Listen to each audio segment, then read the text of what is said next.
शुरू करता हूँ अल्लाह के नाम से जो बड़ा मेहरबान नहायत रहम वाला है। अस्सलाम वालेकुम दोस्तों, मैं हूँ होम्योपैथिक डॉक्टर मोहम्मद सगीर। आज हम बात करेंगे बहुत कॉमन प्रॉब्लम साइनोसाइटिस के बारे में। साइनोसाइटिस आज का दौर का बहुत कॉमन प्रॉब्लम है। ये प्रॉब्लम बच्चों और बड़ों सबको मुतासर करता है। सबसे पहले हम जानने की कोशिश करते हैं कि साइनोसाइटिस क्या होता है। साइनोसाइटिस आपकी जो साइनस मेम्ब्रेन होती है, जो कैविटीज़ होती हैं, इनकी इन्फ्लेमेशन को कहते हैं। ये जो हमारा स्कल होता है, इसमें कैविटीज़ होती हैं जिनमें एयर भरी होती है। इनमें फ्रंटल साइनस होता है, मैक्सिलरी साइनस होता है, एथमाइड साइनस होता है और पैरामैक्सिलरी होता है। ये साइनस होते हैं, इनमें एयर भरी होती है।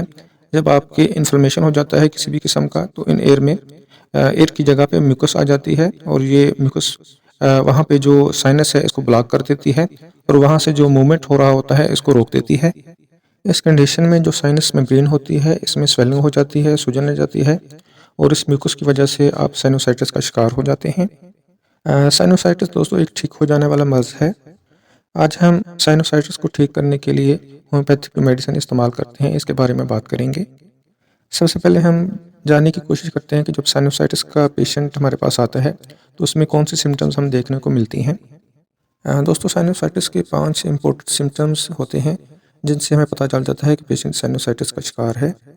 इनमें जो पहला सिम्टम हमें नज़र आता है वो ये होता है कि पेशेंट की नाक जो है वो बंद रहती है, नेज़ल ऑब्स्ट्रक्शन होती है, पेशेंट को सांस लेने में प्रॉब्लम फील होती है, पेशेंट मुंह खोल के सांस लेता है नाक बंद होने की वजह से।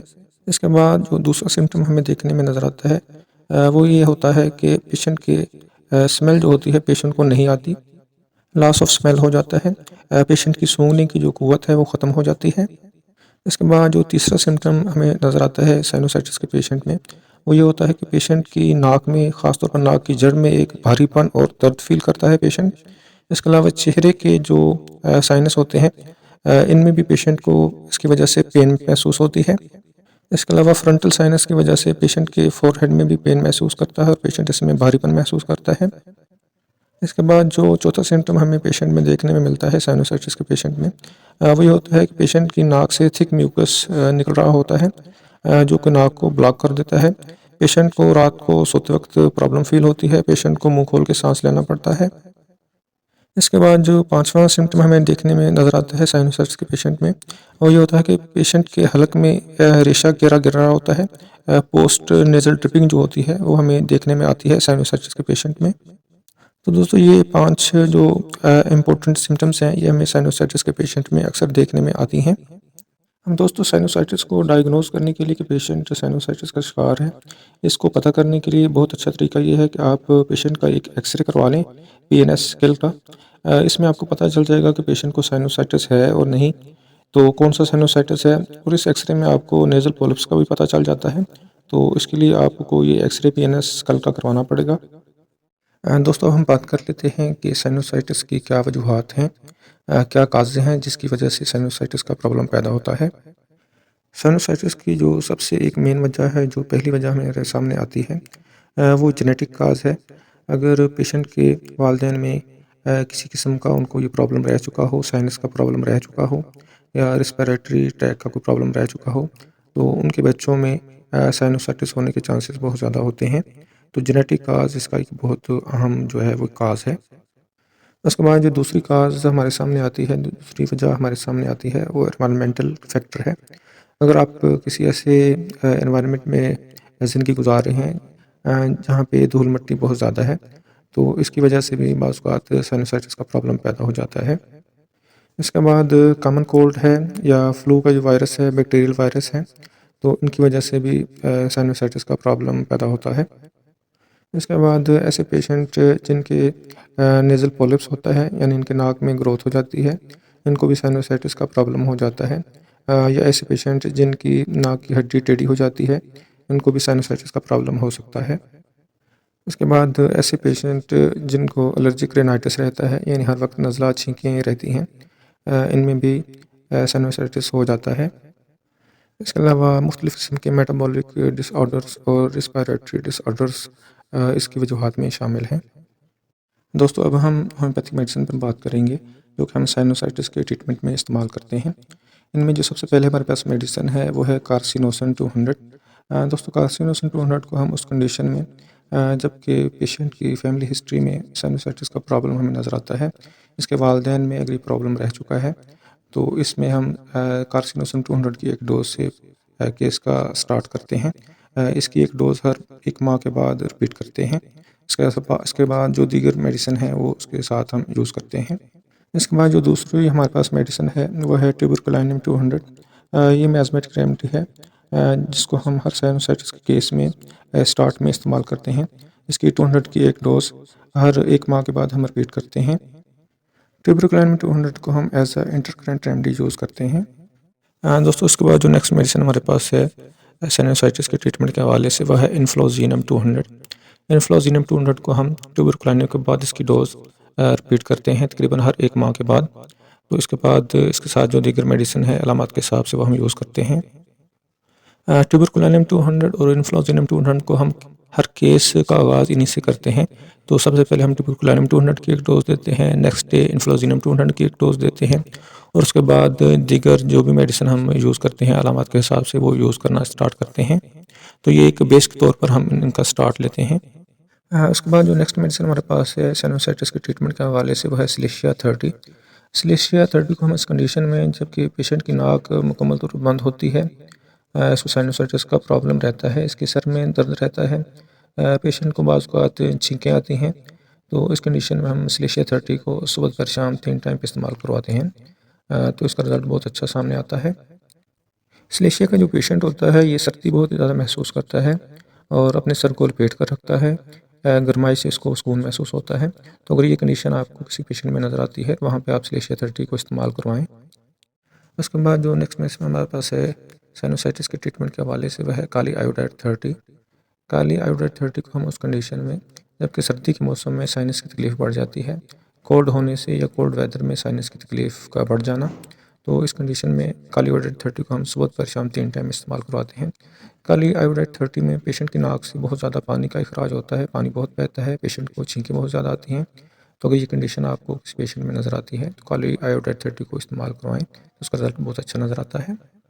इसके बाद जो नेक्स्ट मेडिसिन हमारे पास है साइनोसाइटिस के ट्रीटमेंट के हवाले से वह है बेलाडोना 200। बेलाडोना 200 को हम उस कंडीशन में जबकि पेशेंट की नाक मुकम्मल तौर पर बंद हो जाती है और पेशेंट के सर में दर्द स्टार्ट हो जाता है, ख़ास तौर पर फ्रंटल हेडेक होता है और बाज़ औक़ात दाईं साइड पे जो पेन है बहुत ज़्यादा होती है। तो इस कंडीशन में बेलाडोना 200 को हम सुबह पर शाम 3 टाइम पे इस्तेमाल करवाते हैं। तो इससे पेशेंट की साइनोसाइटिस का प्रॉब्लम ठीक हो जाता है और पेशेंट की जो हेडेक है और ख़ास तौर पर जो राइट साइड की हेडेक है वो भी बेहतर हो जाती है। उसके बाद हमारे पास जो नेक्स्ट मेडिसिन है साइनोसाइटिस के ट्रीटमेंट के हवाले से वह है लेमनामाइड 30। लेमनामाइड 30 में हम उस कंडीशन में यूज़ करते हैं जबकि लॉस ऑफ स्मेल हो जाता है, पेशेंट की सूंघने की जो क़ुव्वत है वो ख़त्म हो जाती है। साइनोसाइटिस में लॉस ऑफ स्मेल का होना, तो इस कंडीशन में इसको ठीक करने के लिए लेमनामाइड 30 को सुबह पर शाम 3 टाइम पे इस्तेमाल करवाया जाता है। तो इससे सूंघने की जो क़ुव्वत है वो बहाल हो जाती है और पेशेंट का साइनोसाइटिस भी ठीक हो जाता है। इसके बाद जो नेक्स्ट मेडिसिन हमारे पास है साइनोसाइटिस के ट्रीटमेंट के हवाले से वह है काली बाइक्रोमिकम 30।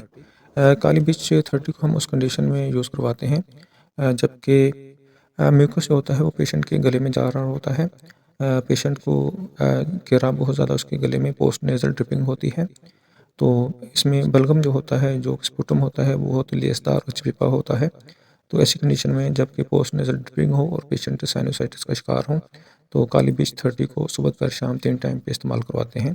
तो इससे पेशेंट का ये जो प्रॉब्लम है साइनोसाइटिस का ये बेहतर हो जाता है। इसके बाद जो नेक्स्ट मेडिसिन हमारे पास है साइनोसाइटिस के ट्रीटमेंट के हवाले से वह है पल्सटिला 30।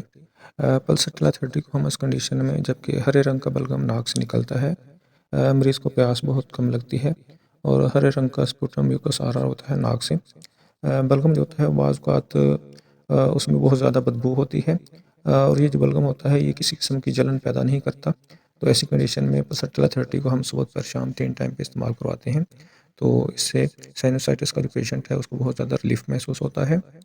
उसके बाद जो नेक्स्ट मेडिसिन हमारे पास है साइनोसाइटिस के ट्रीटमेंट के हवाले से वो है स्मोकस नाइग्रा 30। स्मोकस नाइग्रा 30 को हम उस कंडीशन में जबकि नाक पूरी तरह से बंद होती है, पेशेंट को नाक में बहुत ज़्यादा ड्राइनेस महसूस होती है, बहुत ज़्यादा खुश्की होती है। तो इस कंडीशन में जबकि नाक में जब बहुत ज़्यादा ड्राइनेस हो और आपकी साइनस जो है वो भी इन्फ्लेम्ड होती है, यहाँ पे ब्लॉकेज भी होती है। नेज़ल मेम्ब्रेन में बहुत ज़्यादा ड्राइनेस होती है। तो इस कंडीशन में स्मोक्स नाइग्रा 30 को सुबह पर शाम 3 टाइम पे इस्तेमाल करवाते हैं, तो इससे साइनोसाइटिस का प्रॉब्लम ठीक हो जाता है और नेज़ल मेम्ब्रेन की जो ड्राइनेस है वो भी ठीक हो जाती है। इसके बाद जो नेक्स्ट मेडिसिन हमारे पास है साइनोसाइटिस के ट्रीटमेंट के हवाले से, वो है सनाइपस नाइग्रा 30। सनाइपस नाइग्रा 30 हम उस कंडीशन में जब पेशेंट एलर्जी का शिकार होता है, पेशेंट को धूल मिट्टी में साइनोसाइटिस का इसका जो प्रॉब्लम है वो बढ़ जाता है, तो ऐसी कंडीशन में सनाइपस नाइग्रा 30 को हम सुबह पर शाम 3 टाइम पे इस्तेमाल करवाते हैं, तो इससे पेशेंट की एलर्जी भी ठीक हो जाती है और साइनोसाइटिस का प्रॉब्लम भी ठीक हो जाता है। इसके बाद जो नेक्स्ट मेडिसिन हमारे पास है साइनोसाइटिस के ट्रीटमेंट के हवाले से, वह है नेक्स्ट वमिका 1 है। नेक्स्ट वमिका 1 हमको उस कंडीशन में हम इस्तेमाल करवाते हैं जबकि साइनोसाइटिस में रात भर नाक पेशेंट की बंद रहती है और दिन भर नाक चलती है। पेशेंट की नाक से बहुत ज़्यादा पानी का अखराज होता है, पेशेंट को छींकें बहुत ज़्यादा आती हैं। तो इस कंडीशन में हम नेक्स्ट वमिका 1 की एक डोज यूज़ करवाते हैं, तो इससे पेशेंट को छींक वगैरह आके जो भी मवाद होता है वो बह जाता है और पेशेंट की नाक खुल जाती है और पेशेंट को साइनोसाइटिस में बहुत ज़्यादा रिलीफ महसूस होता है। इसके बाद जो नेक्स्ट मेडिसिन हमारे पास है साइनोसाइटिस के ट्रीटमेंट के हवाले से, वह है ट्यूक्रिम मेरम वेरम 30। ट्यूक्रिम मेरम वेरम 30 को हम उस कंडीशन में जबकि पेशेंट की जो नेज़ल पॉलिप्स हो जाता है उसकी वजह से पेशेंट साइनोसाइटिस का शिकार हो जाता है।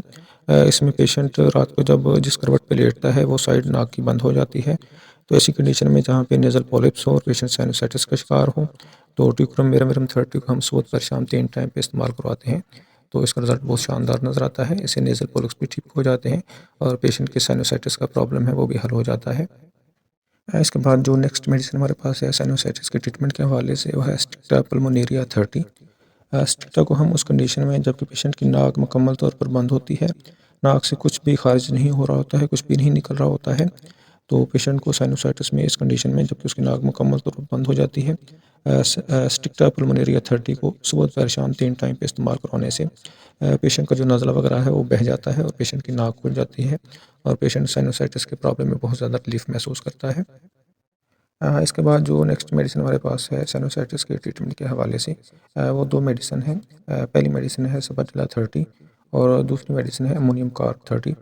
साइनोसाइटिस में जबकि पेशेंट को छींकें बहुत ज़्यादा आती हैं, स्नीजिंग बहुत ज़्यादा होती है, तो सबाटिला 30 को हम उस कंडीशन में यूज़ करवाते हैं जबकि पेशेंट को हर वक्त छींकें आती रहती हैं, और अमोनियम कार्ब 30 को हम उस कंडीशन में जबकि पेशेंट को छींक के साथ अक्सर ब्लड भी आता है, नक्सीर फूटती है पेशेंट की, तो उस कंडीशन में अमोनियम कार्ब 30 को हम यूज़ करवाते हैं।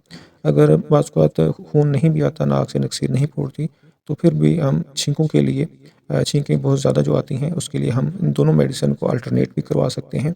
तो इससे छींकों का जो प्रॉब्लम है, स्नीज़िंग का जो प्रॉब्लम है, ये काफ़ी हद तक कवर हो जाता है और पेशेंट साइनोसाइटिस की तकलीफ़ में बहुत ज़्यादा रिलीफ महसूस करता है। तो दोस्तों ये कुछ मेडिसिन थी जो कि हम साइनोसाइटिस के ट्रीटमेंट में इस्तेमाल करवाते हैं। अगर आपको मेरी आज की वीडियो पसंद आए तो इसे लाइक और अपने दोस्तों से शेयर कर दें। अगर आपको साइनोसाइटिस के ट्रीटमेंट के हवाले से कोई भी किसी किस्म का मशवरा आपको दरकार है तो आप मेरे व्हाट्सएप नंबर पर मुझसे कॉन्टैक्ट कर सकते हैं। अल्लाह हाफ़िज़।